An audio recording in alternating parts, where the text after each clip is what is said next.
Alors, nous terminons la série d'Apocalypse et nous sommes à la fin du livre de l'Apocalypse. On est dans le chapitre 21 et on va toucher le chapitre 22. Et la semaine prochaine, ce sera la conclusion du livre. Alors, si vous n'avez pas eu la chance de chanter, si vous n'avez pas eu la chance de passer à travers nous, à travers cette série, alors vous avez accès, alors tous ceux qui ont l'application de l'Église, vous pouvez avoir accès aux différentes prédications de l'Apocalypse. Sinon, vous pouvez aussi aller en ligne. En ligne, toutes les prédications sont là. Alors, qu'est-ce qu'on a vu? On a vu un peu la structure du livre. On a vu Jean qui a été emmené au ciel pour voir la gloire de Dieu. On a vu les différents jugements que Dieu exerce et qui exercera aussi jusqu'à la fin des temps.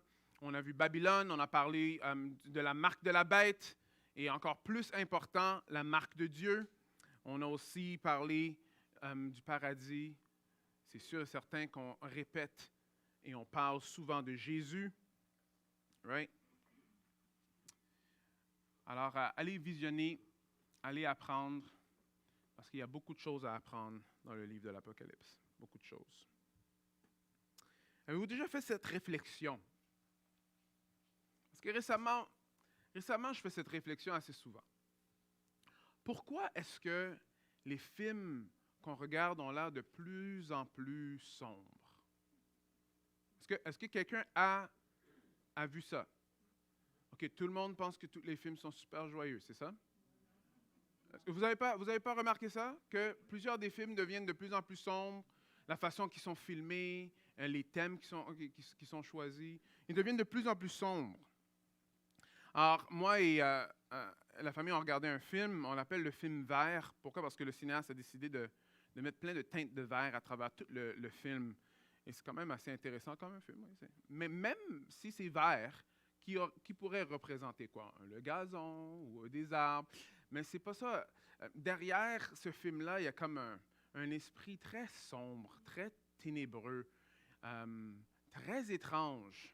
Et je vois qu'il y a de plus en plus de films qui sont comme ça. Quand moi, j'étais plus jeune, les seuls films qui étaient vraiment comme ça, c'était les documentaires sur la guerre.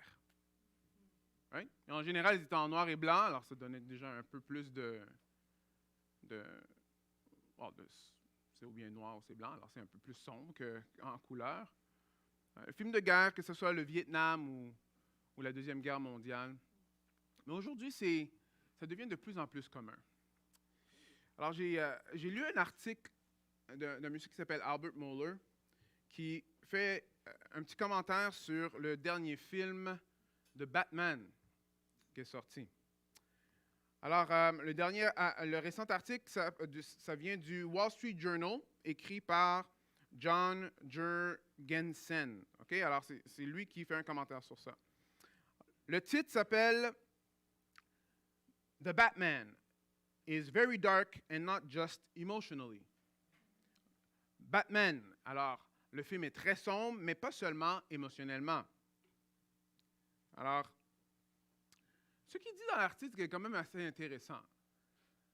Tellement que le cinéaste veut faire que nous, quand on regarde le film, on a vraiment l'impression, le feeling dark, sombre. Vous savez, Batman, il n'est pas très coloré comme personnage, right? Alors, ils avaient tellement de misère avec les différentes scènes qu'ils étaient en train de faire. Pourquoi? Parce qu'après qu'ils avaient filmé les scènes, ils voyaient qu'ils n'étaient pas capables de voir la face de Batman. Alors, tellement que c'était sombre pour avoir le feeling de ténèbres, qu'on n'était même pas capable de voir la face de Batman. Alors, tout le long du film, ils étaient en train de se casser la tête pour comment on peut mettre une lumière, mais pas trop de lumière, juste pour qu'on puisse au moins voir la face du personnage. Alors, c'est qui se rappelle des Batman originaux, là, dans le temps, hein? Alors, si vous ne vous rappelez pas, voilà. Alors, vous voyez, ça c'est le Batman quand j'étais jeune, avec les pows et les... Vous vous rappelez? WAP, oui, c'est ça, oui. Après, le Batman a comme fait une petite évolution, vous voyez, hein? Après, une autre évolution, right? Jusqu'au film de Batman. Quand on voit, on ne peut rien voir, right? Alors, c'est quand même intéressant de voir qu'on est un peu rendu là. On est rendu là. Mais M. Mulder va dire quelque chose que je pense qui est vraiment intéressant. Écoutez bien. Il a dit un peu comme ceci, c'est une traduction libre. Je pense qu'une partie de ce que nous voyons ici, c'est le fait que la vision du monde séculier, right, il s'épuise. Il s'épuise en faisant quoi? En essayant de réclamer ou de revendiquer la lumière, une lumière qu'elle ne peut plus ni identifier ni dont elle peut dépendre. Alors, même les héros, à ce stade, deviennent simplement de plus en plus sombres et c'est très mauvais signe pour la société. Alors, c'est intéressant ce qu'il est en train de dire. Il est en train de dire que la société est en train de s'épuiser à essayer de trouver de la lumière quelque part. Pourquoi? Parce que tous les héros dans le passé, toutes les personnes qui avaient de l'air comme des héros, qu'est-ce qui arrive? Mais ils nous ont déçus. Les meilleurs d'entre eux, peut-être, nous ont déçus. Ils nous ont offensés, peut-être ceux qui sont au milieu. Et les autres, ils nous ont carrément estomaqués. Alors, ça commence avec les parents, on l'entend souvent. Les personnes qui devraient être en train d'amener de la lumière dans le monde, well, on est déçus. Enfants, vous allez être déçus de vos parents, je vous le garantis, ils ne sont pas parfaits. Les présidents, hein? Les hommes philanthropes, les artistes, des fois des artistes qui nous ont donné beaucoup de joie parce qu'ils ont fait des chansons. Après, on apprend qu'ils font des choses pas mal affreuses. Même donner des claques à d'autres artistes, si vous... I had to put it in there. Ceux qui sont là pour nous protéger, les policiers, les prêtres religieux, les pasteurs évangéliques.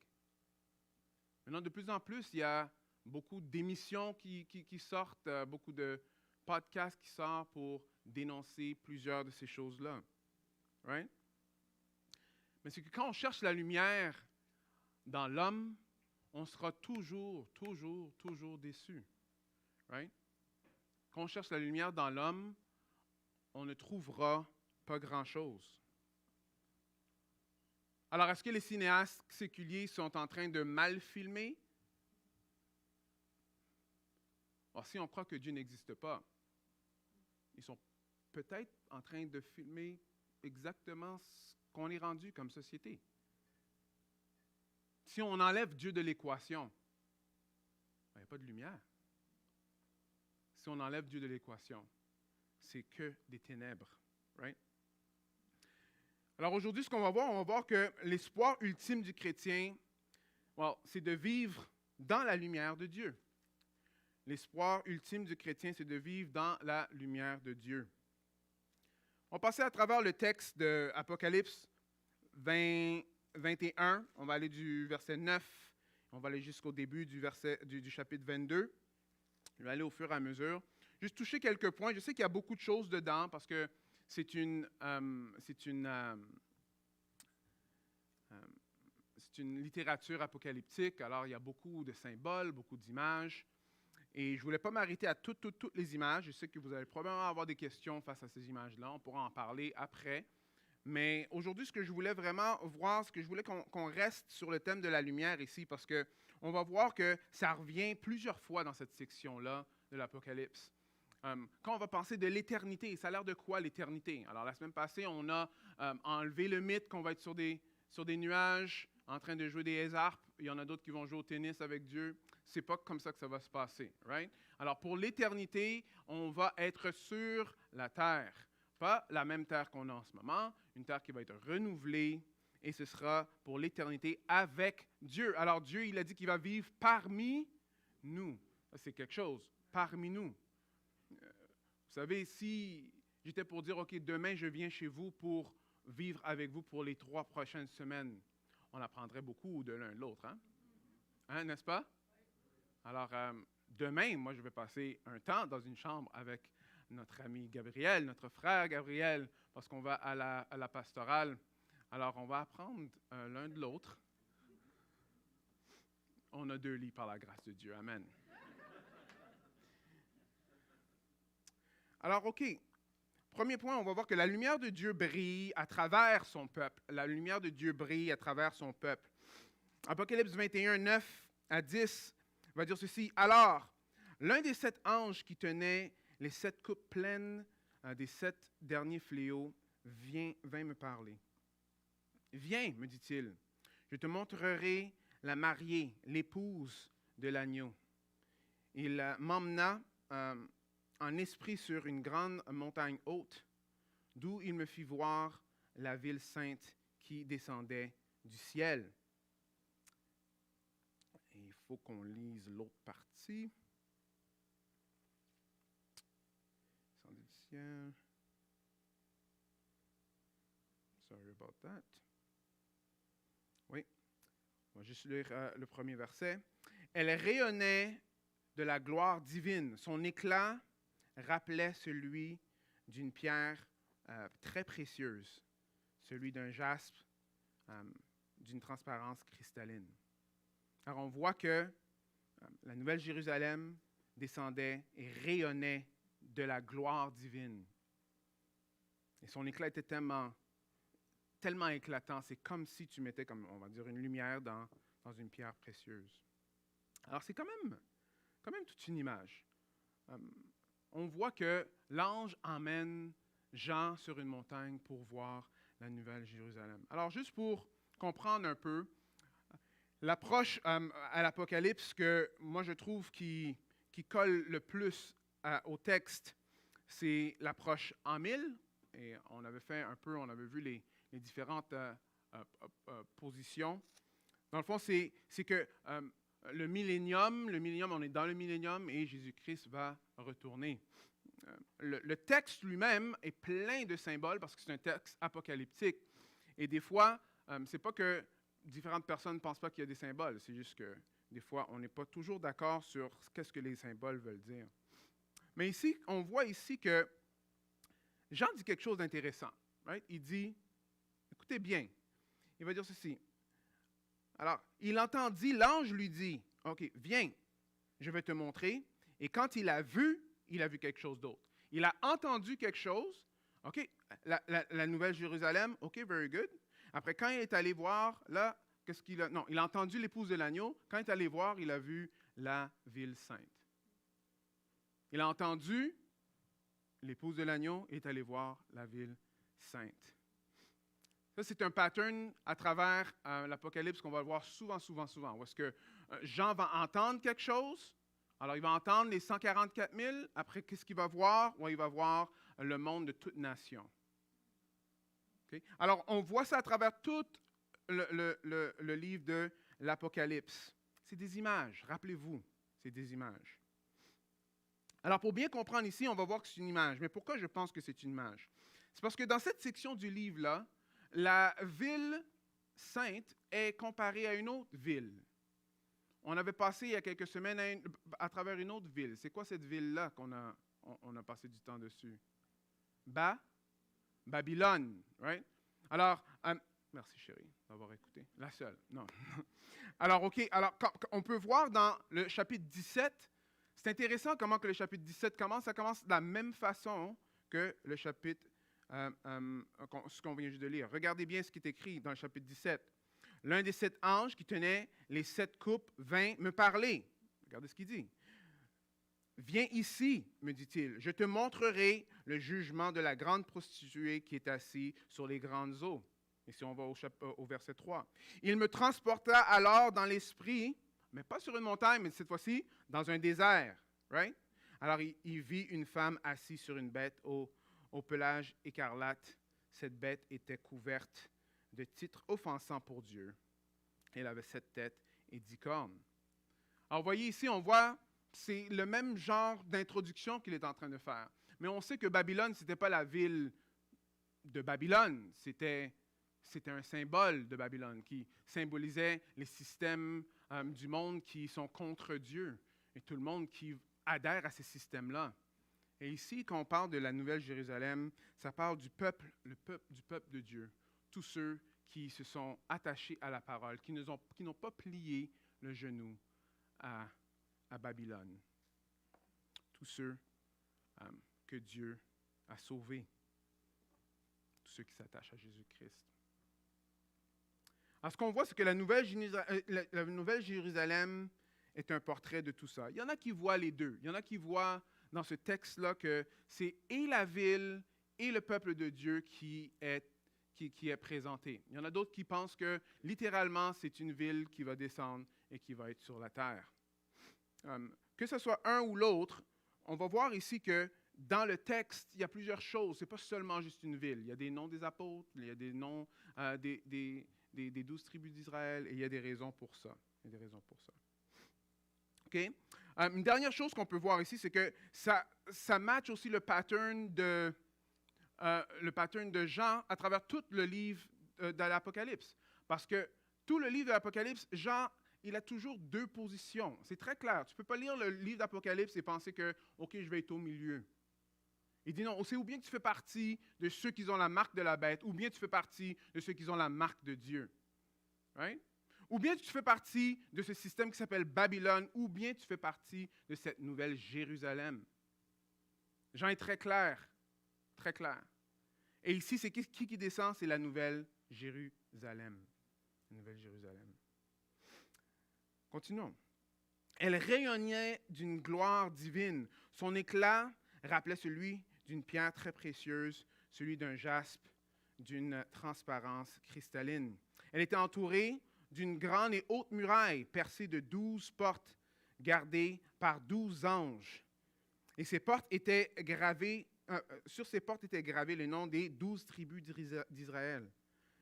Les portes étaient orientées 3 vers l'est, 3 vers le nord, 3 vers le sud, 3 vers l'ouest. Et la muraille reposait sur 12 fondements qui portaient le nom des 12 apôtres. C'est incroyable, ces images-là. On va commencer par la première. Première chose qu'on voit, on voit qu'elle rayonnait de la gloire divine. Elle rayonnait de la gloire divine. Tu sais, il y a des choses, des fois, qu'on peut faire comme erreur quand on lit l'Apocalypse, c'est de juste comprendre que ces choses-là se passent seulement dans le futur. Right? Parce que si on parle du peuple de Dieu ici, c'est quand est-ce que le peuple de Dieu commence à rayonner? Quand est-ce que le peuple de Dieu prend part à la gloire divine? Est-ce qu'il y en a qui peuvent... Oui, la minute qu'on met notre confiance en Jésus-Christ. Vous ne croyez pas? C'est Jésus-Christ lui-même qui nous fait briller. Regardez ce qu'il va dire dans Éphésiens 5, 25 à 27. Quant à vous, Marie, que chacun de vous aime sa femme comme le Christ a aimé l'Église. Juste à titre d'information, d'habitude, j'arrête là. Tu sais? Parce qu'en non? Il y a d'autres maris qui font la même chose? Alors, moi, j'arrête là, parce que ça, c'est assez pour que je mange spirituellement pendant un bon bout de temps. Après, ça continue. Il a donné sa vie pour elle. Oh, OK, on attend. Oui. Afin de la rendre digne de Dieu, après l'avoir purifiée par sa parole, comme par le bain nuptial. Écoutez bien. Il a ainsi voulu se présenter cette Église à lui-même. Alors, c'est qui a voulu présenter l'Église à lui-même? Qui? Christ. Comment qu'il veut la présenter à lui-même? Rayonnante de beauté, sans tache, lisez avec moi, ni ride, ni aucun défaut, mais digne de Dieu et irréprochable. Alors oui, on voit la nouvelle Jérusalem qui est en train de descendre du ciel. Mais vous savez, cette gloire-là, ça vient de Dieu. Et Dieu déjà a commencé ça dans chacune des personnes qui le suivent. C'est vrai que à la fin des temps, il n'y aura plus de péché. Right? Et ceux qui descendent, probablement, sont ceux qui étaient dans le temps intermédiaire, qui étaient dans le ciel. Absolument. Ou bien c'est l'Église qui est montée, qui a été transformée. On ne sait pas tous les détails de ça. Mais tout ce que je sais, c'est que ici, on est rayonnant à cause de ce que Jésus-Christ a fait pour nous. Il a donné sa vie. Il a donné sa vie. La deuxième chose qu'on voit, on voit ici qu'on est sanctifié aussi par sa parole. Lire la parole de Dieu, méditer la parole de Dieu, aimer la parole de Dieu, c'est aimer la personne qui l'a écrit, l'Esprit de Dieu, qui est Dieu. Le plus qu'on s'imbibe de la parole, le plus qu'on la met en pratique, le plus qu'on la fait confiance, le plus que nous, on va voir dans notre vie, ça va être différent. L'homme juste vivra par la foi. De tenir le bon combat, le combat de la foi. Mais c'est quoi la foi? Bon, la foi, c'est de faire confiance, de mettre notre confiance en tout ce qui est écrit ici. Pas parce que c'est écrit, c'est parce que Dieu l'a dit. Right? Le plus qu'on met notre confiance en Dieu, le plus qu'on va briller. On va briller. Alors, mais pourquoi Jésus? Pourquoi ce serait Jésus, tu sais? Mais c'est parce que Jésus, lui, c'est la lumière du monde. Je ne sais pas si vous avez déjà lu ça dans Jean 1, 1 à 5. Alors, ça veut dire ceci. Au commencement était celui qui était la parole de Dieu. Alors, il était avec Dieu et il était lui-même Dieu. Si vous avez de la misère avec la Trinité, lisez ce passage-là, jour et nuit. Vous allez plus avoir mal à la tête. C'est pas comme si on le comprend un peu plus, mais il est là. Au commencement, il était avec Dieu. Tout a été créé par lui et rien de ce qui a été créé sans lui. En lui résidait la vie. Et cette vie, c'était quoi? C'était la lumière des hommes. La lumière brille dans les ténèbres et les ténèbres ne l'ont pas étouffée. Une chose qui est intéressante avec cette gloire que Jésus-Christ nous donne, cette lumière que lui nous donne, c'est que les ténèbres ne peuvent pas l'étouffer. La lumière que Dieu nous donne, ce n'est pas une lumière qui se fait manger ou qui se fait engober par les ténèbres. C'est quelque chose, ça. Parce que des fois, on peut avoir dans notre esprit une façon de comprendre que, OK, c'est comme la lumière contre les ténèbres. Tu sais, le yin et le yang, dans le fond. Right? La lumière, c'est le yin, la partie du yin, c'est le yin qui est blanc? Probablement, en tout cas. La partie blanche et l'autre partie. On pense que c'est comme à part égale. Loin de là. Je me rappelle, quand je venais juste de venir ici, on avait fait quelque chose avec la jeunesse en bas, dans la classe des jeunes. La classe des jeunes n'a aucune fenêtre. Alors, quand on ferme la porte et on ferme la lumière, il fait soleil. Non. Il fait noir. Right? Mais très, très, très noir. Alors là, j'ai demandé, c'était pour une illustration de comment ça fonctionne, c'est d'aller partager l'Évangile, d'être une lumière. J'ai demandé à une personne d'ouvrir la lumière de son téléphone. Alors, la lumière du téléphone est tout petit, hein? Mais est-ce que ça reste juste dans son petit coin et on n'est pas capable de le voir? Non, une lumière dans les ténèbres, hein, ça brille de très, très loin. La lumière et les ténèbres ne sont pas égaux. La lumière ne sera pas étouffée. Alors, il y a un homme paru, envoyé de Dieu, il s'appelait Jean. Il vint pour être témoin de la lumière, afin que tout homme croie par lui. Regarde, il n'était pas lui-même la lumière, mais sa mission était d'être témoin de la lumière. Celle-ci était la véritable lumière, celle qui, en venant dans le monde, éclaire tout être humain. Éclaire tout être humain. Alors, celui qui est la lumière du monde, c'est celui qui veut nous présenter à lui lumineux, brillant. Et c'est avec lui qu'on va briller éternellement. Vous voyez, tout ce qui est ténèbres, il faut qu'on se batte contre ça. Quand je dis ça, chaque personne comprend qu'il y a des places où il n'y a vraiment pas de lumière. Il y a des places où est-ce que notre esprit va, qu'on sait que ce n'est pas lumineux. Il y a des places, il y a des choses qu'on va faire qu'on sait que ça va nous emmener vers les ténèbres. Mais le chrétien, lui, qu'est-ce qu'on voit? On voit que Christ l'a sauvé, Christ a mis sa lumière en nous et Christ veut continuer à nous faire briller. Continuer à nous faire briller.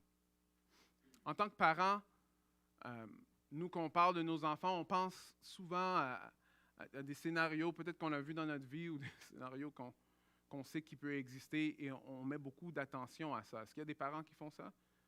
Qui ont déjà fait ça? OK, vous êtes des parents, juste mettez votre main sur le feu, c'est pas un problème, c'est ça? Est-ce qu'il y a des parents ici qui donnent des avertissements? OK, pas toi, Guy, toi, c'est comme...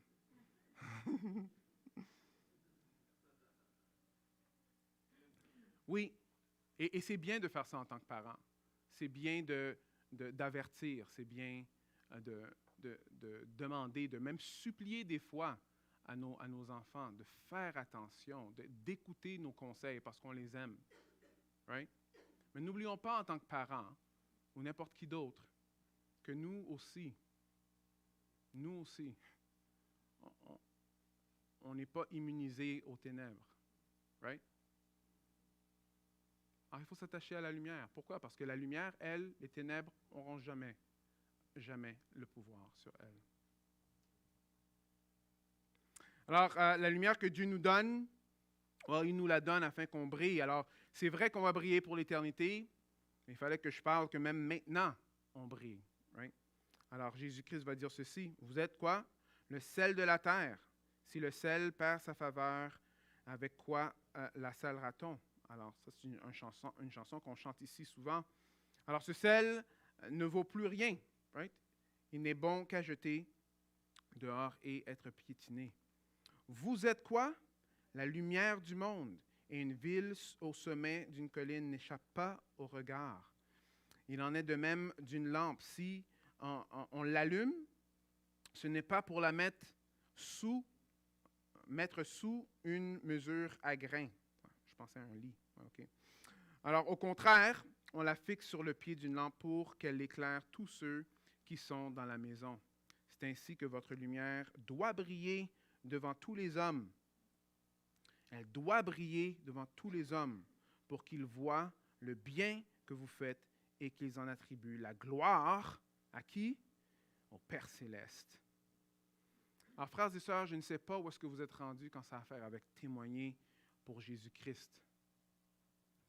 Témoigner, ça peut être partager l'Évangile, ça peut être aimer les uns les autres, ça peut être éviter des discussions qui sont inutiles, ça peut être aimer ses parents, respecter ses parents, prendre soin des grands-parents.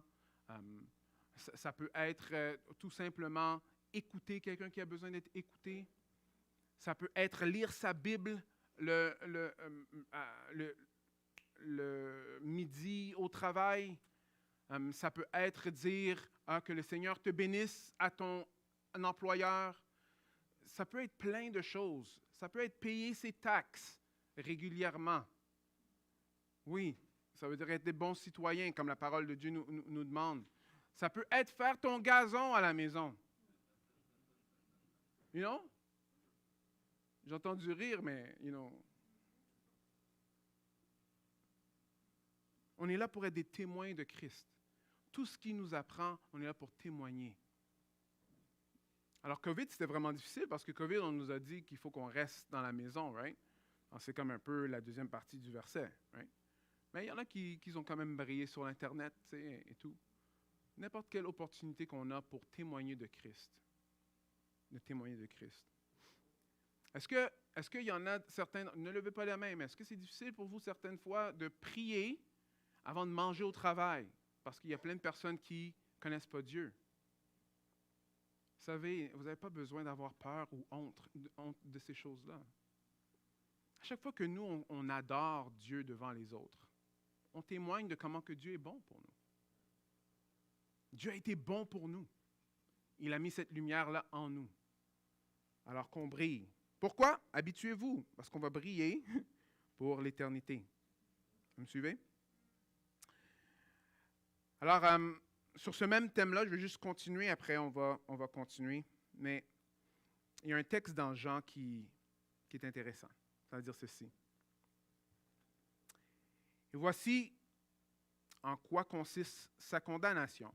C'est que la lumière est venue dans le monde, mais les hommes ont préféré, regardez le mot, préféré les ténèbres parce que leurs actes sont mauvais. En effet, celui qui fait le mal déteste la lumière. Il se garde bien de venir à la lumière de peur que ses mauvaises actions soient révélées. Mais celui qui a une conduite conforme à la vérité vient à la lumière pour qu'on voit clairement tout ce qu'il a fait. Il l'accomplit dans la communion avec Dieu. Est-ce que vous voyez?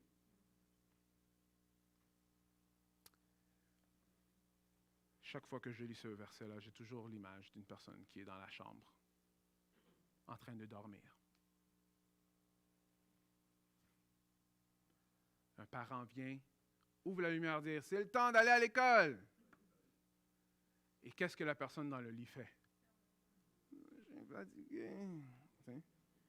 Laisse-moi dans mes ténèbres. Hein? » Est-ce que tu dors? Est-ce que tu aimes dormir? Est-ce que j'aime dormir?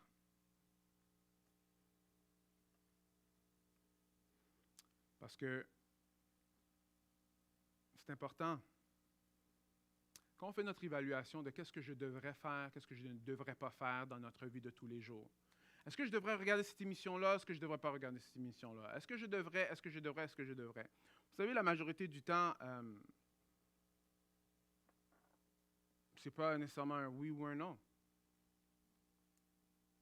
Par contre, si on met en perspective ce passage-là, right? Est-ce que tu sais, si tu commences à regarder certaines émissions, est-ce que tu préfères aller dans une situation que tu sais qui est ténébreuse que de marcher dans la lumière? Est-ce que vous me suivez? Êtes-vous toujours avec moi parce que je ne vous entends pas vraiment? Right? On entend ça, right? Est-ce qu'on préfère les ténèbres que la lumière? Et ça aide vraiment beaucoup à réveiller. Pourquoi? Parce que dans Apocalypse 16, 15, on a vu, ça dit ceci. « Voici, je viens comme un voleur. Heureux celui qui, quoi? Se tient éveillé et qui garde ses vêtements afin de ne pas aller nu, en laissant apparaître sa honte aux yeux de tous. » Alors, la lumière de Dieu est beaucoup plus puissante qu'on le pense. Beaucoup plus puissante qu'on le pense. Et se donner à des ténèbres, well, probablement on va dormir beaucoup plus longtemps qu'on pense. Right? Non, le peuple de Dieu est appelé à marcher dans la lumière. Et on va être dans la lumière avec Dieu éternellement. Éternellement. OK, continuons un peu dans le texte, OK? Alors, dans le texte, après, ça avait parlé de les grandes murailles qui sont entourées. Ça, je vais passer assez rapidement à travers. Mais il y a juste quelques petites choses qui sont intéressantes à voir. Alors, on voit ici que la ville sainte est entourée d'une grande muraille. Et cette muraille-là est percée avec 12 portes. Et ces 12 portes-là, ils ont le nom des 12 tribus d'Israël qui sont dessus. Et cette muraille-là a aussi 12 fondements qui la tiennent. Et ces 12 fondements-là, c'est quoi? C'est les 12 fondements qui portaient le nom des 12 apôtres de l'agneau. C'est drôle parce que quand j'ai lu ça la première fois, je disais, ah, mais ça a l'air comme à l'envers. J'aurais pensé que ce serait comme les 12 tribus d'Israël en premier, et après les apôtres, parce que c'est un peu comme ça qu'on lit la parole, right? Ah. C'est Patrick qui a dit, peut-être que ça vaut pas grand-chose. Mais ça a l'air ici que c'est en train de nous montrer un peu même comment qu'on devrait même voir la parole de Dieu. Right? Que nous, on a besoin d'interpréter même l'Ancien Testament par le Nouveau. Que le fondement, c'est ce que Jésus-Christ a laissé dans les apôtres. Et c'est à travers ça que nous, on peut comprendre. Même Jésus va dire, sur le chemin d'Emmaüs, il va dire que toutes les Écritures pointaient à moi. Alors, afin de comprendre c'est quoi que les Écritures disaient dans le passé et vraiment bien les mettre en perspective, on a besoin de passer par Jésus. Passer par Jésus. Après, l'auteur, alors Jean passe plusieurs versets en train de décrire comment que la place était décorée. Alors, je vais passer un peu à travers, un peu rapidement. Alors, Apocalypse 21, 15, 17. Alors, mon interlocuteur tenait en guise de mesure un roseau d'or pour mesurer la ville, ses portes et sa muraille. Alors, la ville était bâtie en carré. Sa longueur était sa largeur. L'ange mesura donc la ville avec son roseau et trouva 12 000 stades. Et sa longueur, sa largeur et sa hauteur étaient d'égale dimension. Il mesura aussi les murailles et trouva 144 coudées, d'après les mesures humaines employées par l'ange. Bon, c'est intéressant ce texte-là. Je vais vous donner quelques petites pistes. Vous voulez triper un peu? Allez lire dans Ézéchiel. Okay. Allez lire dans Ézéchiel et vous allez voir qu'il y a une situation qui est très similaire, où est-ce qu'il y a un ange qui vient voir Ézéchiel qui va aller mesurer aussi la ville. Mais il y a quelque chose d'autre qui est intéressant. On voit que la ville est en carré, right, ça dit? Et c'est de 12 000 par 12 000. Right? C'est intéressant, hein? 12 000 par 12 000. Mais après, ça dit que, bon, sa longueur, sa largeur et sa hauteur étaient d'égale dimension. Alors, ça veut dire que les dimensions, c'est comme un cube. Right? Est-ce que quelqu'un sait, quelque part d'autre dans la Bible, qu'on trouve un cube?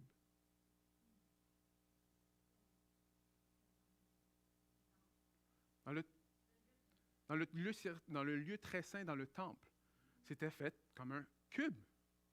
La présence de Dieu, c'est là qu'elle rentrait dans le cube. Alors, vous voyez comme toutes ces images-là, quand même assez intéressantes, n'est-ce pas? Et 12 000 par 12 000 par 12 000 donne quoi? Combien?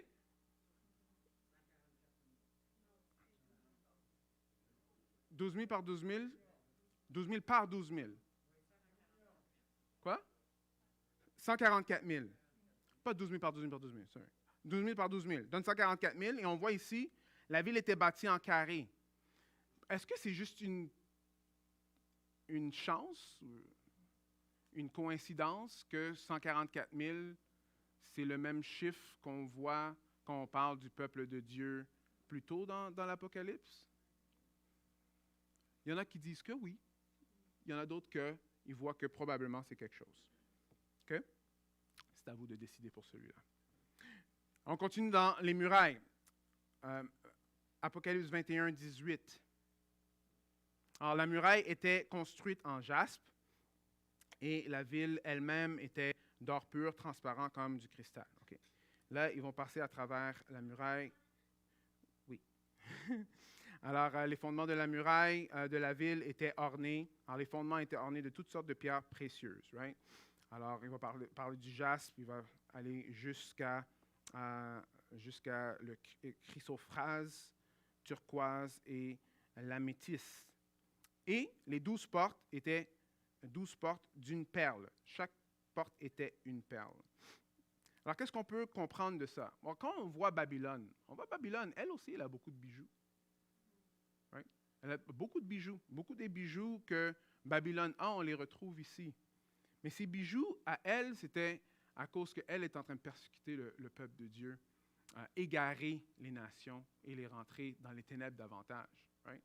Mais ici, la ville qui est brillante, ceux qui n'ont pas fléchi le genou, on voit ici qu'eux, ils sont aussi ornés. Les apôtres, même les 12 tribus et tout, ils sont ornés de pierres précieuses, mais pas pour la même raison, pour refléter la gloire de Dieu. Est-ce que vous voyez ça? OK. Alors maintenant, allons dans la dernière section, dans Apocalypse 22, 1 à 5. La lumière de Dieu envahit et protège tous ceux qui s'y trouvent. La lumière de Dieu envahit et protège tous ceux qui s'y trouvent. Est-ce que j'ai manqué une section? Eh oui. Bon, alors moi je vais commencer à chapitre 21, après on va lire chapitre 22. Alors je vis aucun temple dans la ville. Son temple, c'est le Seigneur, le Dieu Tout-Puissant, ainsi que l'agneau. La ville n'a besoin ni de soleil ni de lune pour l'éclairer, car la gloire de Dieu illumine et l'agneau lui tient lieu de lampe. Les nations marcheront à sa lumière et les rois de la terre viendront lui apporter leur gloire.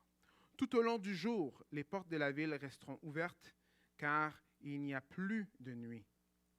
On y apportera tout ce qui fait la gloire et l'honneur des nations. Rien d'impur ne pourra y pénétrer, nul homme qui se livre à des pratiques abominables ou aux mensonges n'y entrera.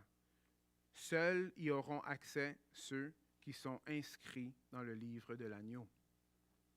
Alors ici, on voit que Jean dit qu'il n'a pas trouvé de temple dans la ville. Alors, tu sais, pour un juif, le temple, c'est quelque chose d'assez important. Pourquoi? Parce que c'est là que se manifeste la présence de Dieu. Alors, dans la Nouvelle Jérusalem, il n'y a pas de temple. Il n'y a pas de temple. Mais est-ce qu'il y a un temple? Mais son temple, il y a un temple. Mais c'est qui? C'est le Seigneur, le Dieu Tout-Puissant, ainsi que l'agneau.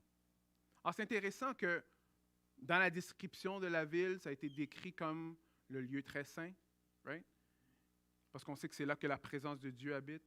Et ici, on voit qu'il n'y aura pas de temple, mais le temple, ce sera Dieu, le Seigneur Jésus-Christ.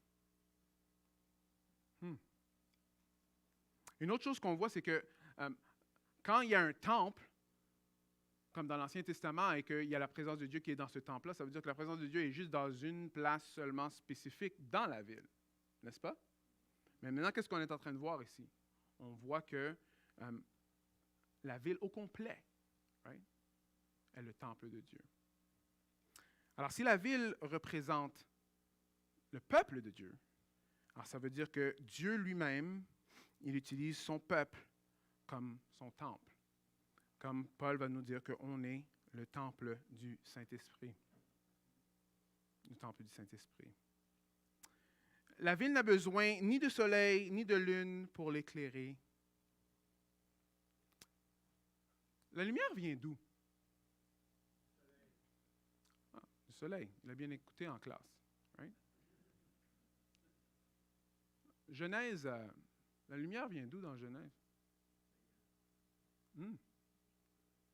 Parce que quand on lit la Genèse, si vous n'avez pas prêté attention, la lumière vient avant que Dieu crée le soleil. Ça vient du Seigneur. Mais est-ce que c'est parce que les auteurs de la Genèse, ils ne savaient juste pas, ils étaient cons, ils ne comprenaient pas. Nous, on est vraiment plus avancés parce que maintenant, on peut savoir qu'il y a plus qu'une planète. Pluton, maintenant, c'est même plus Pluto, c'est comme plein de planètes ensemble. Est-ce que c'est ça qui s'est passé? Non. On voit que même dans l'Apocalypse, on comprend ici que Dieu lui-même, il émane la lumière. Est-ce que vous voyez ça? C'est vraiment quelque chose. Toutes les nations vont marcher dans sa lumière. N'importe quel genre de gloire que les nations pourraient avoir, ils vont venir, ou des couronnes, ils vont venir et mettre ça aux pieds de Dieu. Rien d'impur, rien de dangereux, le mensonge ou même des pratiques abominables pourra rentrer dans ce lieu-là. Seulement ceux qui ont leur nom écrit dans le livre de l'agneau. Alors vous voyez, ça c'est quelque chose qui se répète jour après jour, jour après jour, jour après jour. Seulement ceux qui sont dans le livre de l'agneau qui resteront avec Dieu pour l'éternité. Alors, on voit que la lumière elle-même, elle nous protège de ces choses-là. Alors aujourd'hui, dans notre vie de tous les jours, on sait que celui qui marche dans les voies de Dieu, right? Celui qui marche dans les voies de Dieu, il peut s'éviter beaucoup de problèmes. Pas tout le temps, mais il peut. Il peut. Pourquoi? Parce que c'est Dieu qui est la lumière qui est sur notre sentier. c'est lui qui va nous diriger. Je ne suis pas en train de dire qu'il n'y aura pas de souffrance dans la vie, parce que ce n'est pas vrai. Mais même dans la souffrance, spécialement dans la souffrance, quand dans notre tête, c'est comme un gros nuage et on voit pas clair et on ne sait pas quoi faire, mais c'est en faisant confiance à la lumière de Dieu qui va nous diriger, qui va nous supporter, qui va nous donner sagesse dans ces situations-là. Alors, la lumière qu'on voit qu'on va vivre avec pour l'éternité, Dieu nous a donné un goût encore en ce moment dans son esprit. Chrétien, si tu crois que tu peux faire ce que tu veux dans ta vie, et après juste un jour, sortir ton ticket parce que tu as fait une prière quand tu avais 10 ans, tu es en train de te mentir. Ce n'est pas vrai. La lumière que Christ met dans quelqu'un qui croit en lui, on a besoin de vivre par sa lumière. Parce que même l'éternité, on va vivre dans sa lumière. Est-ce que vous me suivez? Finalement, l'ange 22 me montra le fleuve de la vie, limpide, comme du cristal qui jaillissait du trône de Dieu et de l'agneau. Au milieu de l'avenue de la ville, entre deux bras du fleuve, se trouvait l'arbre de vie. Il produit 12 récoltes et chaque mois, il porte son fruit. Ses feuilles servent à la guérison des nations. Il n'y aura aucune malédiction. Le trône de Dieu et de l'agneau sera dans la ville. Ses serviteurs lui rendront un culte. Ils verront sa face et ils porteront son nom sur leur front. Il n'y aura jamais de nuit. On n'aura donc plus besoin ni de la lumière d'une lampe, ni de celle du soleil. Pourquoi? Car le Seigneur Dieu répandra sur eux sa lumière et ils régneront éternellement. Amen, hein? Ici, j'aimerais mettre l'emphase sur une chose. Avant que je vais mettre l'emphase sur une chose, je veux juste... Est-ce que qui a déjà vu l'annonce? Ça passe sur YouTube, là, comme... À propos d'aller au Yukon. Alors, l'annonce, c'est, tu sais, aller au Yukon. Alors, c'est comme des annonces pour qu'on puisse aller faire des vacances au Yukon. Tu sais, on est en train de découvrir le Canada. Et au Yukon, ce qui paraît, le soleil est toujours là, sauf pour peut-être quelques heures pendant la journée. Après le soleil, vraiment. C'est qui aimerait ça, qu'il fait toujours soleil? Hein? Personne? C'est vrai, Yukon, il fait toujours soleil, mais il fait froid, là, mais... C'est plus toujours chaud, right? Mais moi, je sais pas, moi, quand je veux dormir, moi, j'aime bien ça qu'il fait noir, non? Hein? Alors, c'est qui aimerait qu'il y aurait toujours le soleil? OK. Un jour, là, pour l'éternité, il n'y aura pas de soleil. Il n'y aura pas de soleil. Il y aura une autre lumière. Et tu sais, vous savez c'est quoi cette lumière-là? C'est la lumière qu'on va voir quand on va regarder la face de Dieu. Voir mon Sauveur face à face. Un jour, on va le voir face à face. Et sa lumière, ce ne sera pas une lumière comme le soleil. On sait déjà maintenant, parce que le petit goût qu'on a eu de sa lumière en ce moment, on sait que c'est plein d'amour. C'est où est-ce qu'on veut être pour l'éternité. Frères et sœurs, on a besoin de mettre notre espoir qu'un jour on va être dans la lumière de Dieu pour l'éternité. Parce qu'on sait qu'ici, sur cette terre, il y a toujours beaucoup de ténèbres. Et les ténèbres, des fois, ils sont beaucoup plus ténébreux que d'autres. Et ça fait plus mal que d'autres. Mais rappelez-vous, le Seigneur ne va pas juste nous donner la lumière à la fin des temps. Il nous a déjà donné un acompte. Il nous a déjà donné un avant-goût. Et c'est son esprit. Alors, à chaque fois qu'on voit que la vie devient juste trop ténébreuse, on n'est pas capable de voir, on a besoin de se tourner et faire confiance à sa lumière, le Saint-Esprit qui nous a donné. Amen. Prions ensemble.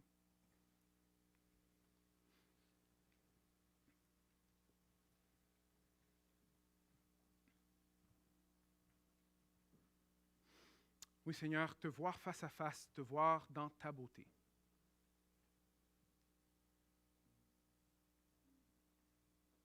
J'ai hâte, Seigneur. Seigneur, s'il y a certains d'entre nous qui n'ont pas hâte, Seigneur, je te prie de parler à leur esprit, Seigneur, de leur parler. Je te prie, Seigneur, que tu puisses, encore une fois, nous ramener aux vérités de ta parole, Seigneur éternel. On a besoin de te voir face à face. Seigneur, je te prie que nos cœurs puissent avoir ce désir et cette hâte d'être dans ta présence. Pas seulement parce que ça va mal, pas seulement parce que nos corps, ça ne va pas bien, mais parce qu'on veut te voir face à face, Seigneur. Et c'est vrai que tu vas guérir nos corps. Et c'est vrai qu'il n'y aura plus de pleurs. Et c'est vrai qu'en ta présence, Seigneur, il n'y aura plus de nuit. Ça veut dire qu'il n'y aura plus de ténèbres, Seigneur, on le sait. Mais Seigneur, je te prie de faire ce miracle-là, que le désir de notre cœur, c'est toi. Le trésor de notre vie, c'est toi. Alors Seigneur, que ton esprit nous parle, les choses qu'il faut qu'on tasse de côté, les choses qui sont des faux trésors, Seigneur, qu'on puisse les jeter à la poubelle, qu'on puisse les tasser de côté et vraiment avoir nos yeux fixés sur toi et toi seul, Seigneur. Merci que c'est toi qui as commencé cette œuvre en nous. Gloire à toi, Seigneur. Merci que c'est toi qui la rendras parfaite. Merci que c'est toi qui veux nous présenter à toi sans tache, brillant de ta gloire. Ô Seigneur, on a besoin de toi. Je prie ça en ton nom. Amen.